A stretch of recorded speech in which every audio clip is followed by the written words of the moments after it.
Explosion d'une bombe artisanale dans une église catholique à Béni. L'État islamique revendique l'attaque. Entre-temps, des enquêtes ont été ouvertes côté autorités provinciales.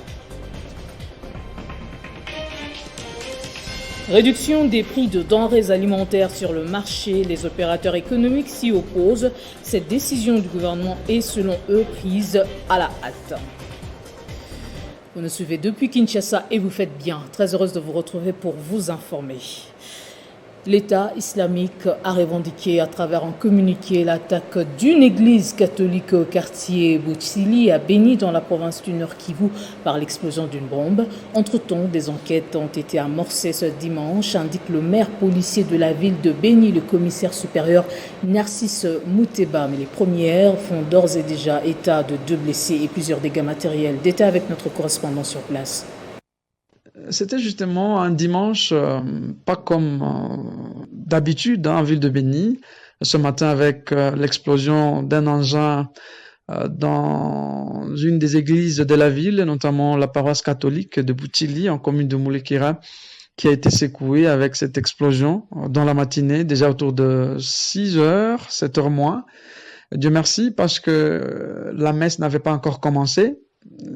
Il n'y avait que 2 fidèles à ce moment-là dans l'église qui ont été d'ailleurs grièvement blessés aux côtés de plusieurs dégâts matériels qui ont également été enregistrés suite à cette explosion.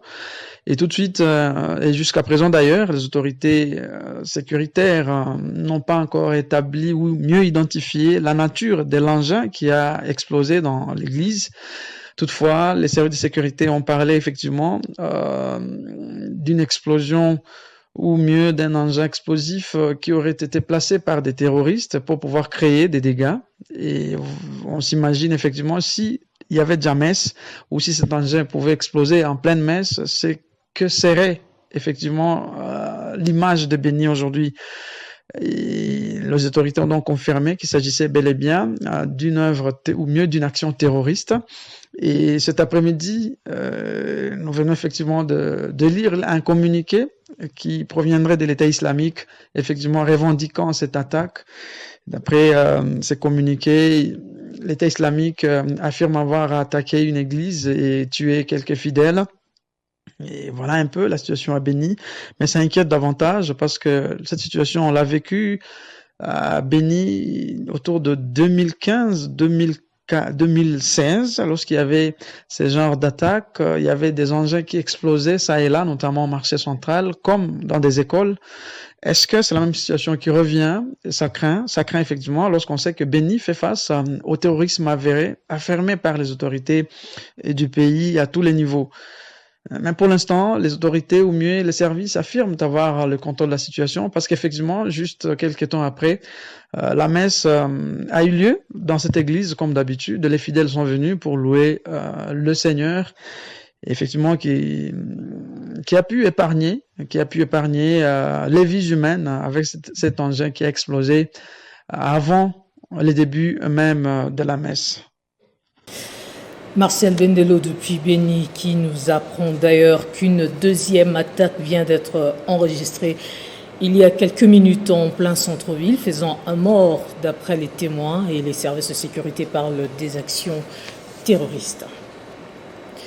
Et dans le cadre de la matérialisation de l'état de siège en ville de Butembo, sachez que les nouvelles autorités policières ont été installées le 26 juin. Le maire bourgmestre, des officiers supérieurs de la PNC promettent de travailler selon la mission qui leur est confiée.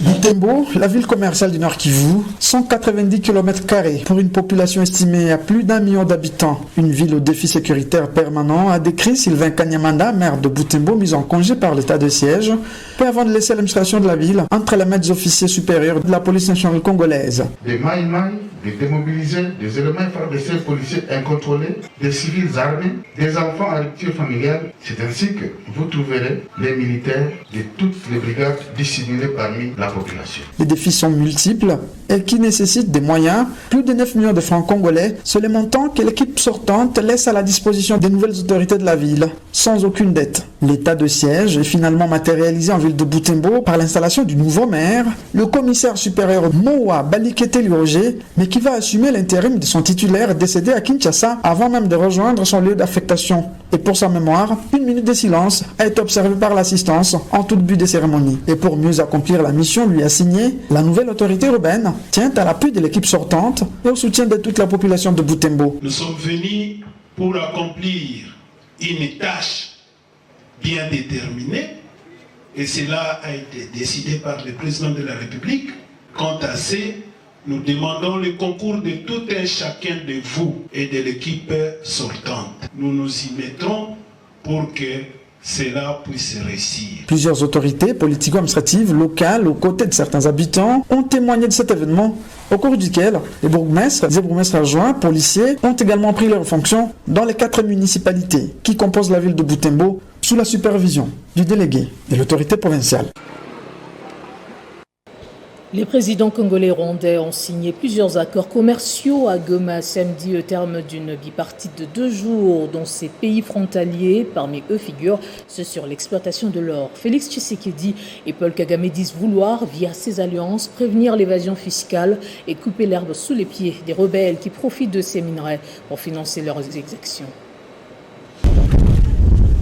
Après la première phase de la bilatérale de Gisenyi au Rwanda, ce samedi était au tour du président Félix-Antoine Tshisekedi Tshilombo d'accueillir en terre congolaise son homologue rwandais Paul Kagame.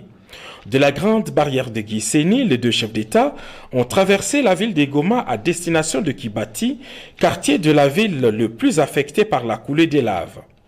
Au pied de la montagne bouillonnante, les présidents Félix Tshisekedi et Paul Kagame ont eu des explications techniques des préposés de l'observatoire volcanologique d'Igoma. Perché à 3500 mètres d'altitude, les lacs des laves de Nyiragongo restent un danger permanent pour les villes de Gisenyi et Goma, situées à 1500 mètres seulement d'altitude.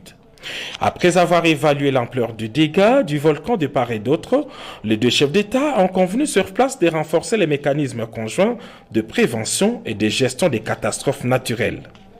Condamnés à une coexistence pacifique, la République démocratique du Congo et le Rwanda sont obligés d'entretenir des relations de bon voisinage sincères. Comme un symbole, les présidents Félix Tshisekedi et Paul Kagame ont traversé la ville dans un même véhicule, un fait apprécié par la population massée le long des artères de la ville. À l'hôtel Serena d'Igoma, les présidents Félix-Antoine Tshisekedi Tshilombo et son hôte de marque ont poursuivi leurs échanges qu'ils avaient entamés la veille à Rubavu. Cette fois, la rencontre bilatérale a été élargie à leurs membres du gouvernement. Dans le souci de renforcer la coopération bilatérale entre la RDC et le Rwanda, les 2 parties ont signé 3 textes. Le premier, un accord gouvernemental signé par le ministre congolais du Commerce extérieur Jean-Lucien Boussa et son homologue du Rwanda Beata Habyarimana, a porté sur la promotion et la protection des investissements. Le second texte est une convention entre la République démocratique du Congo et le Rwanda en vue d'éviter la double imposition et prévenir l'évasion fiscale, un texte signé par les ministres des Finances des 2 pays, Nicolas Kazadi et Ezel Ndairimana. Le troisième est un protocole d'accord de coopération entre la société orifère du Kivu et du Maniema, Sakima, et la société Daiter Limited du Rwanda. L'Espagne veut contribuer à la diversification de l'économie de la RDC. Son ambassadeur à Kinshasa l'a dit au président du Sénat, Modeste Bahati Lukwebo, samedi lors d'un entretien. Au speaker de la Chambre haute du Parlement congolais, Pascal Marco Martinez, l'ambassadeur de Madrid à Kinshasa, a dit tout simplement la volonté des entreprises espagnoles de venir investir en République démocratique du Congo dans les différents domaines, notamment dans le secteur de l'agriculture et de l'énergie. Les 2 personnalités ont en outre échangé sur la situation dans l'Est de la République démocratique du Congo. Et sur ce sujet précis, l'ambassadeur d'Espagne en RDC a encouragé l'initiative de l'état de siège décrété par le chef de l'État, décidé à mettre fin à la situation d'instabilité à répétition dans cette partie du pays.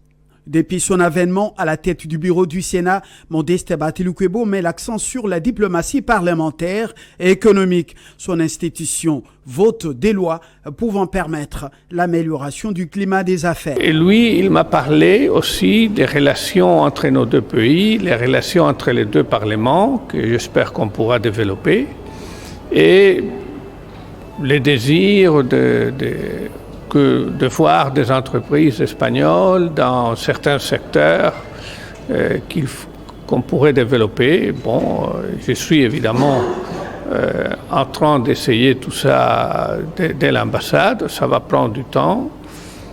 Pour nous, par exemple, le secteur électrique est très important. Et là, nous avons ici des intérêts. Mais ici, il y a d'autres possibilités, comme par exemple l'agriculture. Par ailleurs, le développement des provinces reste le cheval de bataille du président de la Chambre haute du Parlement, son institution étant l'émanation des provinces. Mais on ne peut pas parler développement sans route des dessertes agricoles. C'est dans cette optique que Modeste Batiloukwebo a eu des discussions avec Amani Construction, une entreprise de droit congolais qui, avec les autres partenaires étrangers, travaille sur un projet de construction du port d'Uvira dans le sud Kivu et la route qui va relier Bukavu à Kalemi. De leur côté, les opérateurs économiques s'opposent à la dernière résolution du Conseil des ministres portant réduction des prix des denrées alimentaires sur le marché. D'après la Fédération des entreprises du Congo, il s'agit là d'une décision prise à la hâte alors que les négociations se poursuivent encore. Infrastructure routière à Kinshasa, la passerelle Bongolo sera opérationnelle au mois de septembre prochain et les travaux de sa construction avancent normalement. Constat fait par le gouverneur de la ville, Gentini Ngobila, lors d'une descente. L'ouverture de ce pont et la construction de l'avenue portant le même nom devra réduire les embouteillages, à l'en croire, dans cette partie du pays. La visite du gouverneur de la ville de Kinshasa avait pour objectif de s'imprégner de l'évolution des travaux de réhabilitation du pont Bongolo, situé dans la commune de Kalamu. Sur place, Moderne Construct s'active à terminer la première partie de l'ouvrage, consistant en la pose de l'ossature sur laquelle va reposer le pont, ce avant d'entamer la deuxième étape. Dans l'entretemps, cette société profite de la saison sèche pour construire une autre passerelle vers la sortie de cette bretelle sur l'avenue Victoire à la hauteur de l'arrêt Maïa Kalamu. Ainsi, Moderne Construct pourra s'attaquer par la suite à la chaussée devant relier l'avenue Yolo à l'avenue Victoire. Bien avant, l'autorité urbaine a pris part au lancement des travaux de réhabilitation de la célèbre chaussée de Kimwenza, devenue l'ombre d'elle-même. C'est le ministre d'État, Ozitepère Félix Gizaro, qui a présidé la cérémonie. Une façon pour le gouvernement national d'appuyer les secteurs des infrastructures urbaines, cheval de bataille du chef de l'exécutif provincial.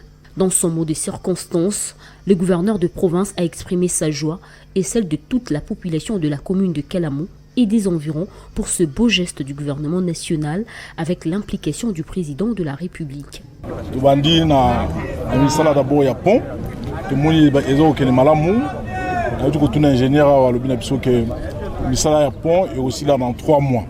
Les travaux de la construction du pont Bongolo vont prendre fin dans 3 mois. Après, nous allons entamer ceux de la réhabilitation de l'avenue Bongolo. Nous comptons aussi aménager un site dénommé Parc Ngobila ainsi que de berges. Les enfants pourront y venir pour se recréer à l'instar d'autres espaces verts de la commune de Limete.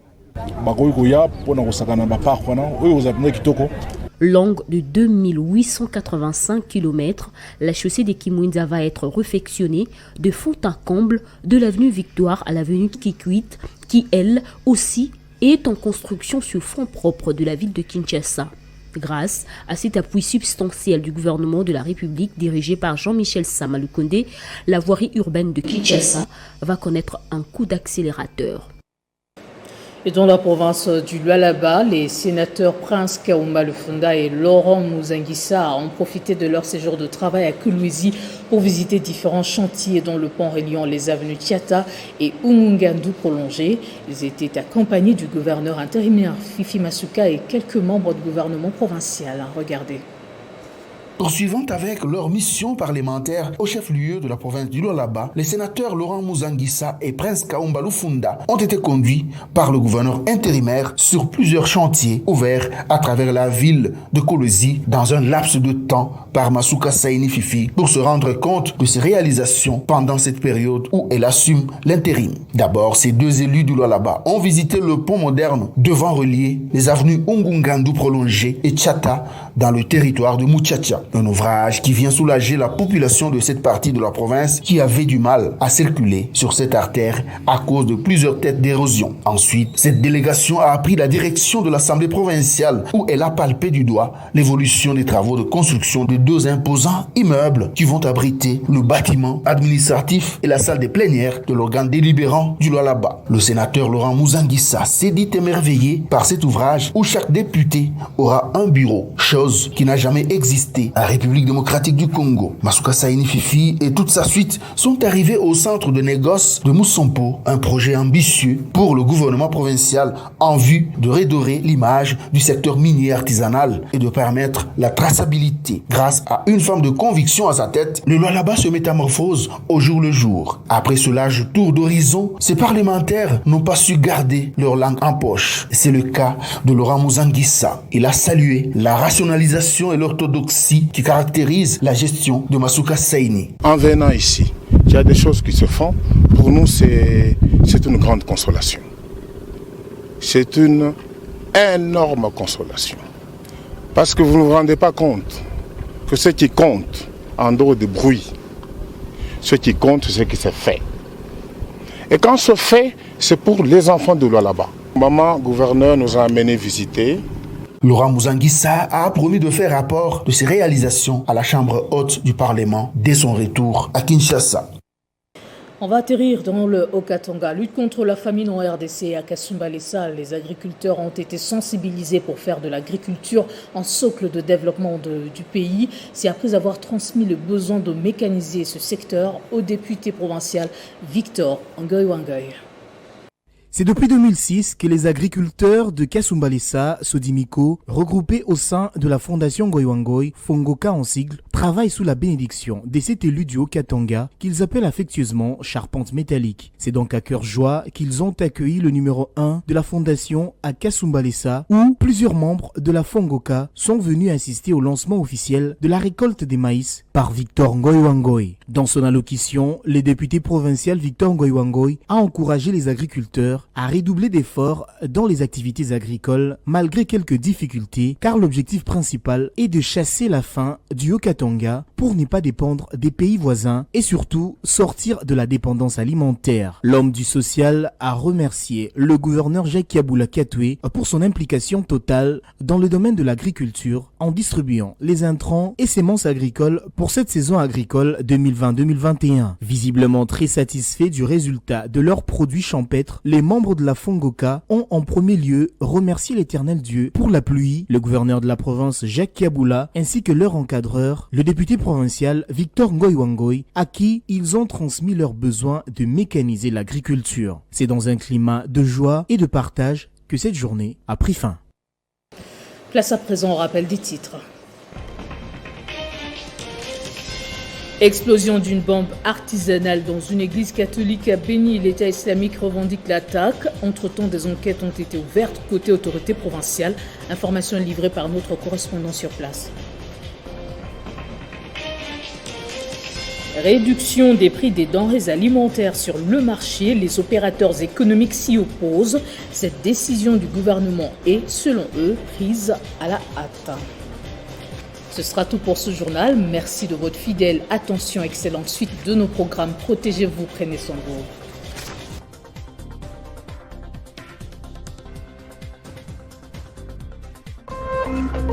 Téléchargez les infos Télé 50 sur www.télé50.cd.